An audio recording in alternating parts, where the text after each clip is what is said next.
In today's currency report, risk appetite seems to be back as the latest jobs report here in the U.S. was better than expected.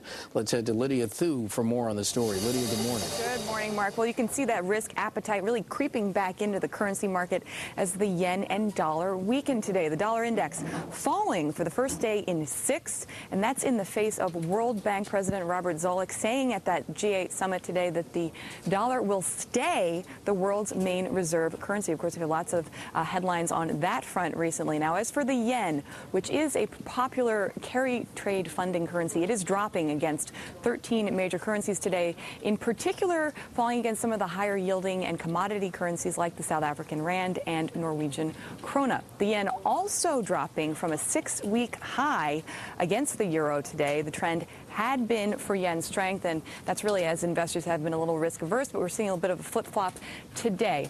The Japanese chief cabinet secretary also making some comments that the big currency movements in the yen have been undesirable. That's according to Reuters, and that has really fueled some speculation that the Japanese government could intervene to weaken the currency if it rises too fast, Mark. And Lydia, Carol and I just spoke to Colin Ellis of Daiwa, but what about the headlines from the Bank of England today? What's that been doing to the pound? Of course, very closely watched by those currency traders. The Bank of England leaving that benchmark interest rate unchanged, but leaving the size of the asset purchase plan unchanged as well. And that's really the key here. It's boosting sterling the most in nearly 3 weeks against the dollar, trading at about $1.62.5. Back to you, Mark. Bloomberg's Lydia Thu in the newsroom. Lydia, thanks. And remember, you can find all the latest currency numbers and read our top stories on our website, Bloomberg.com.